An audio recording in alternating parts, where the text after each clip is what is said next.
double clean sweeps for both Turkey and Hungary means that we get to start the next series a little faster. Always nice for us as we get a longer break. Yeah, I was sitting out back thinking, oh, okay, got a little break now. I can get myself them. Oh, okay, we're on in 5 minutes. Let's go. So apparently, I mean, now we didn't get to see the Hungary match, but they managed to take out, I think it was Slovakia in a 3-0. Obviously doing well considering the fact that they won 3 games in a row. They did it quicker than Turkey beat. I forgot who it was. Serbia. Yeah. Okay. That, I mean, the Hungary game was actually finished first. So. What I liked about the Turkish games, though, was that they didn't necessarily win fast because there were games where things were going against them, but they managed to turn those games around. And even though it wasn't just a full-on stomp, I can only think that had they been the ones to have circles too, because in pretty much, I mean, now I didn't get to see much of the last game, but in the first 2 games, it was circles in favor of their opponent, and they still managed to turn that around. So obviously they wouldn't have gone as fast as had they just get like dumb circles. The game 3 was pretty much the opposite. How the Turkish team had the circles, but they were such a disadvantage, being 9 players down outside, coming out of first circle. So the fact that they turned that 9-player deficit around was impressive. But the fact that in all 3 of those games they started off at a disadvantage, they turned around against a better team. They're not going to be able to do that. People are going to punish them when they make mistakes. And I mean, the Sanout game. You have to say that the drops they did, where they sent like 10 players versus about 20 of the Serbians in that first circle. You have to say there's a bit of a misplay. If they do that against a better team, they're going to get punished and they're going to lose that map. We'll have to wait and see how things are going to unfold. Now it is the best of 5 again. You can see underneath us how the veto went. The team captains have sat in front of one another and be like, almost arm wrestling, and then they have agreed on who wanted what map. So Turkey, they got the first pick. They decided to play Erangel 1.0, classic Erangel, some might say, and then Hungary. But we also kind of like that map, so we're just gonna play. We're gonna pick the older brother, the younger brother, I guess you can say, in Erangel 2.0, and then Miramar could potentially be the third and final map, depending on which of these 2 teams are going to rise up to the occasion. And we're going to see the 2 maps we didn't see last time because it was a 3-0. Yeah. But I mean, I'm looking at this again. Realistically, the Turkish team is our champion coming into this, right? And realistically, these early rounds, they should be frying. Yes, but Hungary is coming into this on a 3-0, but Slovakia, I think Serbia is a... I mean, I think you can argue that Turkey is going to be a tougher opponent than what Slovakia was, but not going to say that that's going to change anything, though. I mean, we'll have to wait and see. I think we'll see a 3-1. That's my prediction. To Turkey. To Turkey? Okay, fair enough. I'm not going to go out on the prediction wheel. I love a good prediction. Yeah, I mean, I can respect a good prediction, but I always get them wrong anyway. So I just sit back and I watch some hopefully really good PUBG, because so far what we've seen from Turkey today has been very impressive, to say the least. Yeah, but there have been those mistakes, and that's what they need to iron out. But I mean, we have, what is it? I think 6 rounds that we have through the whole tournament, 5 or 6. So if they're making the mistakes in the first round, as long as they work out what those mistakes are and they don't do it again, then coming into those later rounds when they face your Germanys, your Britons, your Scandinavian team, Norway, Sweden, etc., when they face them, if they find out those mistakes, then they could be a contender for the title once again. For sure. I mean, there's a long way to the top, but of course, like they say with the lottery, somebody has to win, and the lottery is not always that somebody wins it. That's a sneaky thing. There's not always a winner. But in this tournament, believe me, in this tournament there will be. Now you can see all the players on their respective teams. Hungary on the left side, Flexi up there on the top, some very decent players in that team. And then Turkey, of course, you got to see them in the last game as well. But I'm looking towards 2 players here that you guys out there might not know, and that's the 2 Ravens players, number 24 and 25. Because we were watching them in the Duos Wingman tournament yesterday, and they were popping heads. Now I know it's a different format this, but like their fracking ability alone, they were dangerous. And if the team captain on Hungary can control the troops properly and send them into the right positions, I think those Ravens guys, if they run around as a squad here as well, have a good chance of dealing some proper damage. I mean, back when I was playing, before I realised that I probably wasn't quite good enough to play competitively, and I started commentating instead, in the Open League, I think it was round 3, I faced, like, Ravens were in my group. Yeah. Every time I met them, they smoked me. Easy Megas, I think in 4 games, I had something like 6 kills on my team. Yeah, that's on his own. And you never considered just running the opposite way of where they were. Yeah. We'll see if Turkey has what it takes to deal with them, though. That's going to be interesting. But once again, quite similar to the Serbia team, is this Hungary team has a couple great players, Ravens players. Flexi is someone who's been around the scene for longer than actually me. years now. That says something. And a lot longer than me. Yeah, but there's probably 6-7 players on this Hungary team that are like top tier. You know, that are really good players. For sure. But this Turkey team, as I've been spouting constantly, has 10 to 15 really good players. So we need to see some real star performances from Hungary to sort of balance out that the imbalance of skill. And it's not only that Turkey plays well; it's also the fact that look at this. I know that the Ravens guys wanted to stomp the Turkish players, but they're at like a 1-5 deficit in this right now. They're somewhat outnumbered. We'll see what they can do though, because the action is taking place and it's over in South Georgia. You can see it right here. Iro is there, Lips, and a lot of the really top tier players on the Turkish teams have managed to find themselves inside of South Georgia Bowl, but so has the Hungarian. So I think whatever teams wins this skirmish up in Georgia Bowl might actually also end up winning the game, because there are a lot of very good players on both sides here. Sometimes in these sort of situations, it's not about escaping it. It's about out-trading the other team. You know, Hungary are in a big disadvantage here. It's like 6-7 players versus 10-15. But if they can continue to get these individual knocks, if they can out-trade versus the other team, and at least let the Hungarian squad go with an advantage into that phase 2, phase 3, then they open the opportunity for the rest of the team to win the game overall.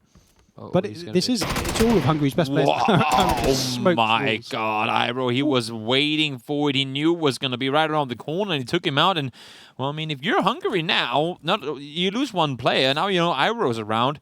I don't think it's going to be easy to get away. You can see Giga taken down here as well. But the circle, if you take a quick look at it, has gone really, really far east. Actually, pretty much the same as we saw in the first game. And you just want to get out of here. I mean, look at this. You want to get out of here. At this point.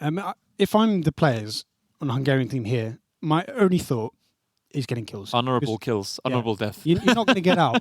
So you go down fighting. Die in the field of battle. That's as long as they can. If they kill more than they lose. Yeah, they just need to be a bit of a roadblock essentially for these guys, because it's going to be a tough rotation for any of them. And also, I'm a little surprised to see why they split it the way they did. I think they thought maybe Turkey would take the southern side of the map and they would take the northern, but normally you see that, the team will stick to either one side. But here, there's Hungarian players now over the entire map except for military. Yeah, I wouldn't be surprised if the initial plan for Hungary was to take South George, and then they noticed just how many Turkish players had dropped there. Yeah, and they thought, maybe that's not a good idea. And it just moved the rest over. And it does actually look like they're going to get that circle control. They are. There's not a single player from Turkey inside the circle currently. And also they know there's military players there, so maybe they could hold them off too. If this Rostock group can move in before the Pachinki players, before the Western Turkish players, if they can get in front around that shelter in the dirt road area, then they can properly control where Turkey goes. And as you were saying, all those people on Milli Island, I expect they'll take the Western Bridge to stay safe, because if they go over that Eastern Bridge, they are all dead. Yeah, you would assume they also are well aware that there are opponents on the other side. Now, Iro is in the window. Still inside the house. He must have heard this. No, maybe no. I would think that he must hear the steps. He must hear them outside. And even though he's not making any sound, he's giving the info to Lips, and he knows exactly where he's coming. You can see him holding the angle, but I think it's Mega saw him as well, and he's going to be able to get the knock and the flush. Iro is not really in a position to help. I thought he was going to be able to do more from where he was. Now he does, but the nade's coming out from Iro. Yep. He can land this perfectly. Oh, PSD gets that massive tag on aim race. Doesn't quite take him down though. But at the minute, Hungary is at advantage. They have taken down 2-1 so far. If they can keep that up, it's a win. It's not like in squads where you drop 4 here and you all die, and then that's your game over. If you drop 4 here and you get 6 kills, even if all 4 of you die, you're at an advantage going into the next circle. So also, I like how they're playing this now. They've kind of contained Iro over to the west alongside one other player, and you can see they're being held from the east, but I don't think the Hungarian players have any thoughts of rotating out east. If they wanted to, they could rotate all the way around the rest and go south over towards the circle, even rotate up to North George to go to the friends in Yasnaya. So right now, as you said, oh my lord, Flexi, that's a headshot from a distance. And now the flush is just going to come in. There's nothing Turkey can do about it. So 30-28 in favour of Hungary. But realistically, none of these players can escape because there's no vehicles that they can get to. But if they're going to keep getting these kills, then it's looking like a bit of a mistake for Turkey. But we did see in round 1, Turkey were able to come back from a 9-player disadvantage. So only a 2-player disadvantage is a cakewalk. Never ever count out the Turkish in this tournament. As we talked about earlier, they are the winners to beat for all their teams. But looking at this scares me a little, because last game, or the first game of the last round, I guess I should say, where Turkey had a very similar situation and a very similar circle, they were allowed to rotate down to farm and push around that way. If Hungary has done anything to do like those 5-minute research on what they were doing last games, that's something they would look to prevent. Even then, you don't necessarily need to do research, but BSD goes down, so that's the 3-player advantage now for Hungary. Once the person literally 1 HP, but he actually... Blue circle. I thought he just got killed by nade or something. Nope. I didn't even realise the blue was there, but they get another knock blue as well. And the rest is going to come in, so they're going to survive. It's going to be able to go back up. Gluteny goes down as well. BSD is going to be out, and you can see all the Turkish players, they've dipped. There's nothing to come for. Slippy is going to run. He does have a buggy over there. Should be able to get on over to his teammates. And now the next task, I guess you can say, is coming for these remaining Hungarian players is how do we regroup with our teammates? And it does look like it's been a bit bad for Turkey. You know, the 30-26 in favour of Hungary, but none of those Hungarian players in South George have a vehicle.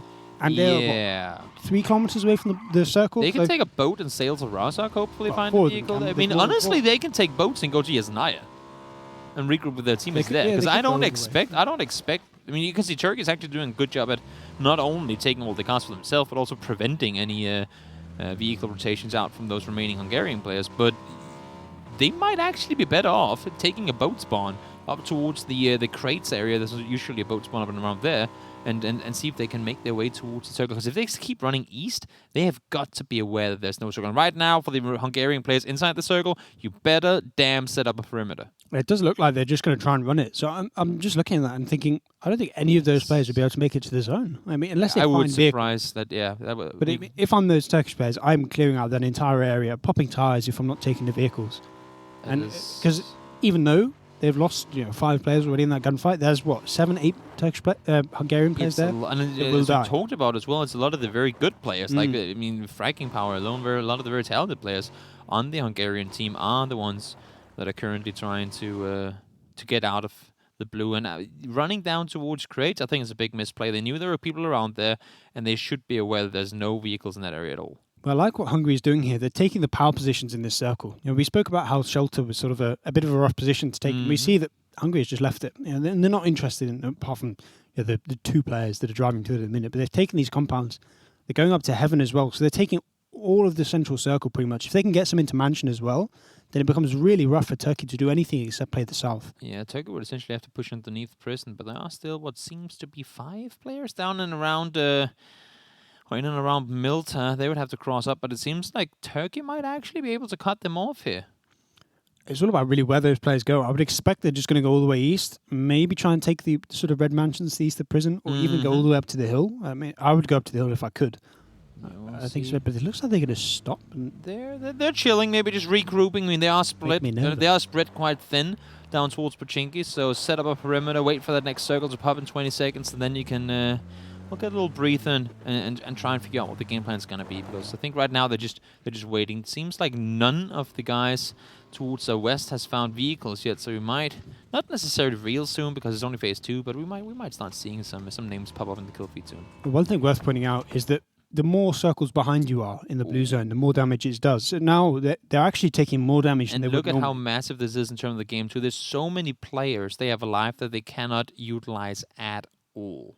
And this is where maybe the Turkish players are just going to try and crash those southern compounds. If they can work out that it's only sort of 4 or 5 players there, if they can just do like a 10-player crash, that it might actually work out. Why is it always Mithrane who's around a vehicle that's either taking damage or upside down? It's starting to make more and more sense why he always has such a driver. It's maybe we shouldn't allow him to be near vehicles by himself. Apocalypse going for those shots, can't quite land any tags. He gets a couple eventually, but the Hungary players are going to escape. That was the players that were coming from up over prison. They actually managed to make it out. And now I'm looking at that circle, and Turkey just has no map control. Hungary have the power positions that I was talking about earlier on. They have the mansion, they have the heaven, and those southern compounds. So realistically, Turkey needs to find something to crash. But now we see some of those blue zone deaths coming in. The players on the west, still no vehicles. Some of them are all the way up to Pochinki, and there's just no cars whatsoever. You can see them on the map now. I think OMG has found a car. You can see him like pushing back towards Esmegas.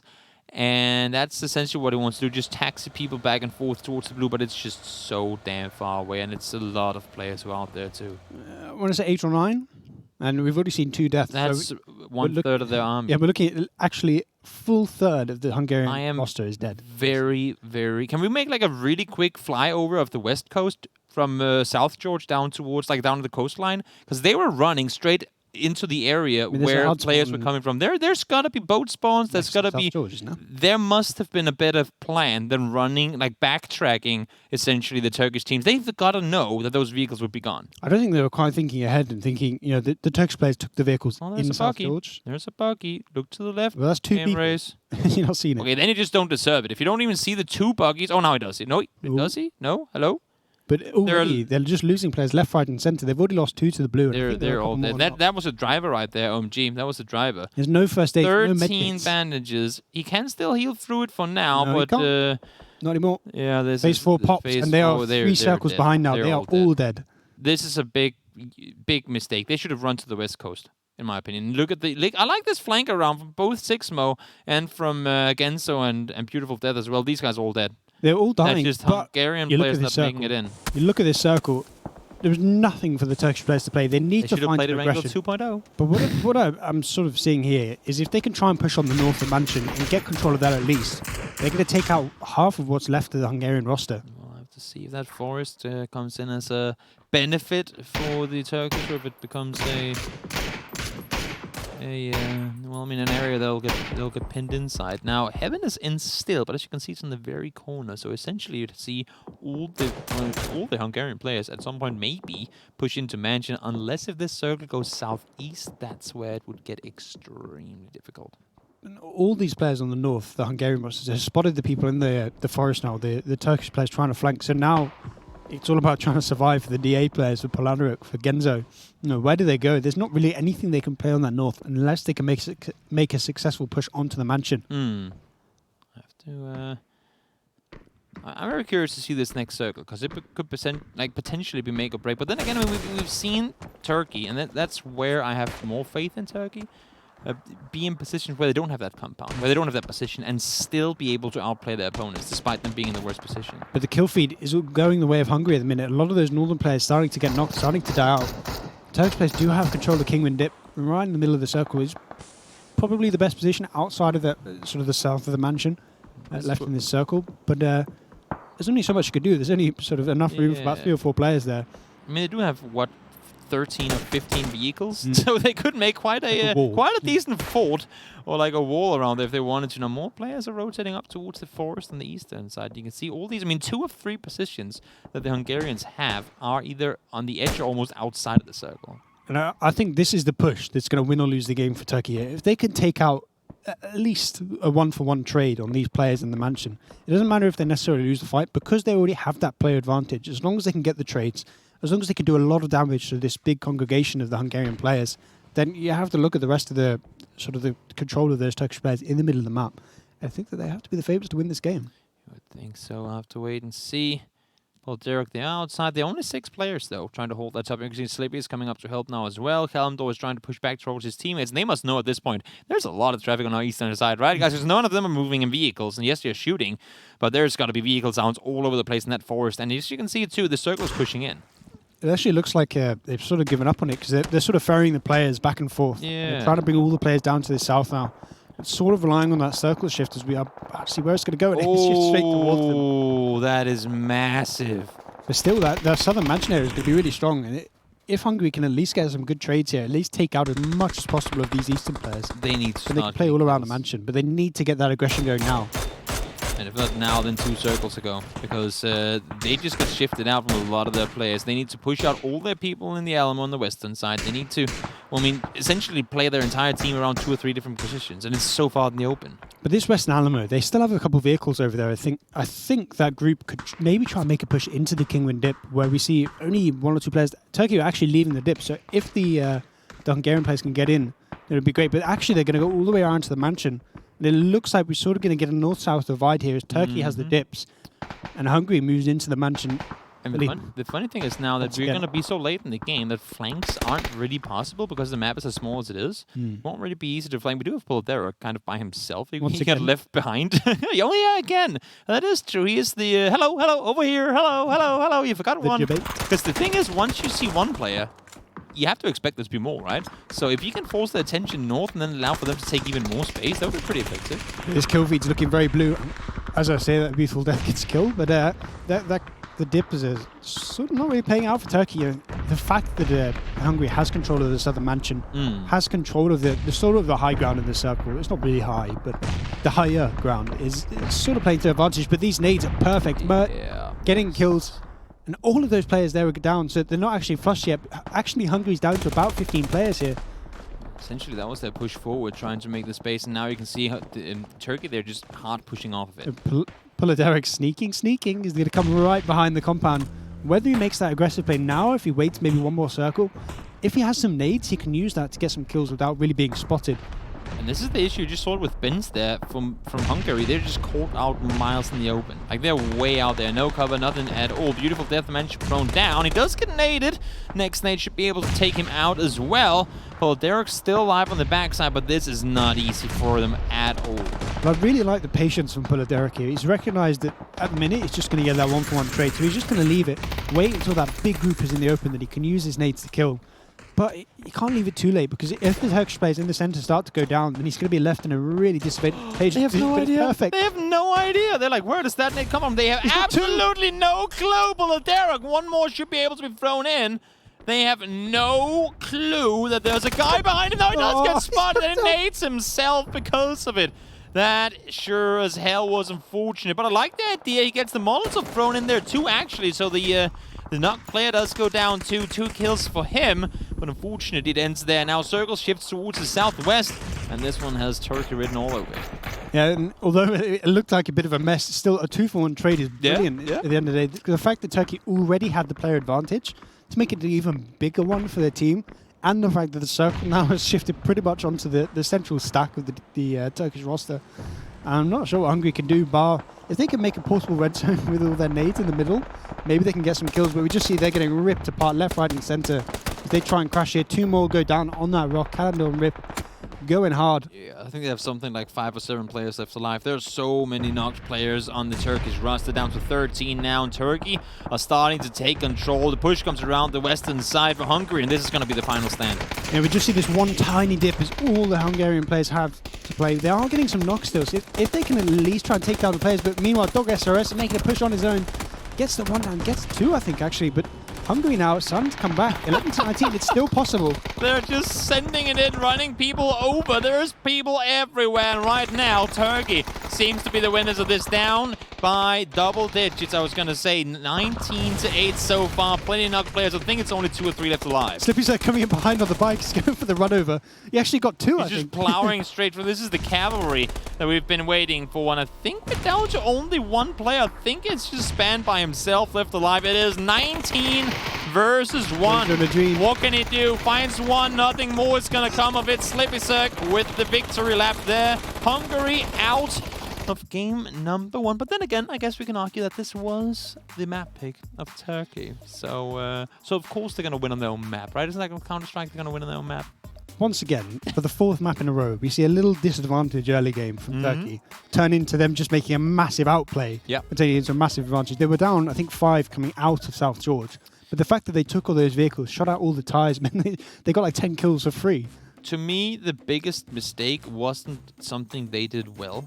It was the fact that Hungary lost what was probably their death squad to the blue. Look at the circle. I mean, you saw it right there in the clip just before. They lost 7 or 8. Did you count? I think 9 players. It was 9, yeah. To blue, where they, I mean, yes, I know it's heat of the moment and difficult, but they know that there's so many Turkish players to the east. They didn't have anyone before Yasnaya. They have got to expect those vehicles to be gone. Run to the west coast, get those vehicles, take a boat for crying out loud, and go to Yasnaya, recoup with your teammates, and try to make your way in. That would have been the better play. That is quite possibly the biggest like come down. I was so hyped for Polidera to get like a quad kill, get like a pentakill there. Yeah, it could have been, could have been interesting to see. Still got 2. I'll give him that.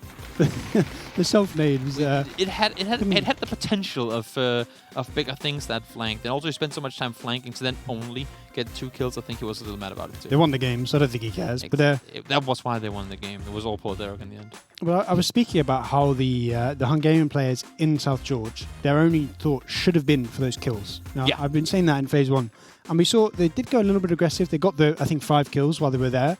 But the fact that they weren't able to properly clear it out, and the Turkish players were just able to leave with the vehicles, just completely screwed over the roster. And as you were saying, their death squad of I think it was the whole Ravens team, Flexi, they all went down in the blue there. Exactly. That's not what we want to have. We'll have to see if they can make up for it next game, or if this really has Turkey written all over it. Guys, we're going to take